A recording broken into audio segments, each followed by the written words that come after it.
All right, getting close to critical mass here. So I moved the new chain I got from across here because now this one can reach, and I added a hook to the end it didn't have. So now it's close enough that I could just use that to hold it from falling back this way, and then moved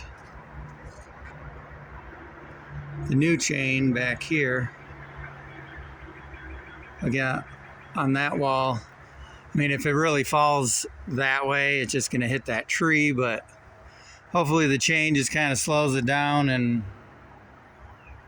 holds it. I mean, that's not really going to happen anyway, but just in case.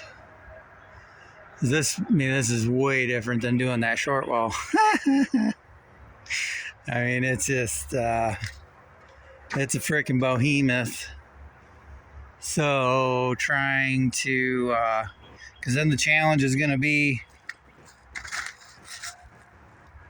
I've got to move it 3.5 inches that way, which I'm going to use the other come along. But, you know, getting it to line up with that edge there all the way up, you know, with it flexing, and that end wants to flex more, which I think is okay, because then hopefully I can just push that forward and leave this leaning back until I can get it in place and screwed down enough. What I did on the other wall, once I got it standing up just a little bit more, then I put these screws across down in just part way, just to help hold it there in case, you know, something goes a little wonky.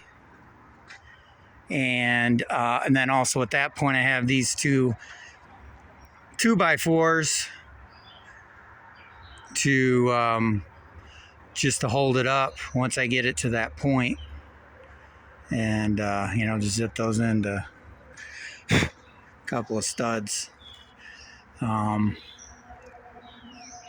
After that, I'll probably, at least until I get the next wall, probably need to put some supports out down here this way too, down into the floor. That wall I don't worry about as much, but this one is just flat face into prevailing winds, and it's way heavier, and just everything is just, you know, everything is not, it's just way worse with everything. So yeah, so I got a little bit more. I think I got about 3 more feet. I don't know. We'll see how that come along does, and I don't know. I may have to reset it again anyway. That wall, I was able, once I got it just maybe a little bit farther, I was able just to kind of push it with my hands and hold it where I wanted it. But I'm not so sure that's going to happen with this one, and I don't think I want to be, you know, definitely underneath it. So yeah. All right, so I got a little bit more cranking to do.